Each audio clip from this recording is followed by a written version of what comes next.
গত ৫ বছর ধরে বিনিয়োগে এক ধরনের দুর্ভাগ্য বয়ে চলেছে বাংলাদেশের অর্থনীতিতে। কোভিড-১৯ সংক্রমণ দিয়ে শুরু হওয়া সংকটের সঙ্গে যুক্ত হয়েছে ডলার বাজারের অস্থিরতা ও রুশ-ইউক্রেন যুদ্ধের প্রভাব। এর ফলে কমেছে মানুষের প্রকৃত আয়। দারিদ্র্যের হার পৌঁছেছে প্রায় ৩০%। এই চাপ সামলাতে হচ্ছে অন্তর্বর্তী সরকারকেও। মুদ্রাবাজার তুলনামূলক স্থিতিশীল এবং অর্থ পাচার কিছুটা কমলেও বিনিয়োগে প্রত্যাশিত গতি আসেনি। তবে বাংলাদেশ বিনিয়োগ উন্নয়ন কর্তৃপক্ষ বিডা হতাশ নয়।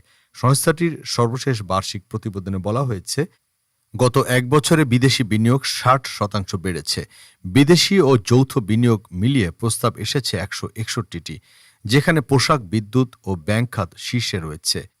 সবচেয়ে বেশি বিনিয়োগ এসেছে রাসায়নিক খাতে, আর এফডিআই প্রবাহে এগিয়ে নেদারল্যান্ডস, যুক্তরাজ্য ও চীন। তবে একই প্রতিবেদনে উঠে এসেছে পুরনো সমস্যার কথাও। কাস্টমস, আদালত, লাইসেন্সিং ও প্রতিযোগিতা তদারকিতে দুর্বলতা এবং সরকারি দপ্তরের সমন্বয়হীনতা বিনিয়োগে বড় বাধা হয়ে আছে। সিপিডির মতে, পুরনো বিনিয়োগকারীদের আস্থা থাকলেও নতুন বিনিয়োগ টানতে বড় কোনো অগ্রগতি হয়নি। বিডা ও ব্যবসায়ীরা রাজনৈতিক অস্থিরতা, অবকাঠামো ও জ্বালানি সংকট, আইনশৃঙ্খলা পরিস্থিতি এবং নীতির ধারাবাহিকতাকে বিনিয়োগ স্থবিরতার মূল কারণ হিসেবে দেখেছেন।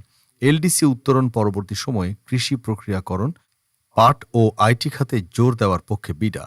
তবে এসব উদ্যোগ বাস্তবে কতটা ফল দেবে সে প্রশ্ন থেকেই যাচ্ছে।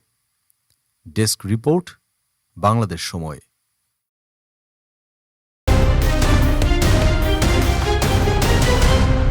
বাংলাদেশ সময়, সবার আগে দেশ।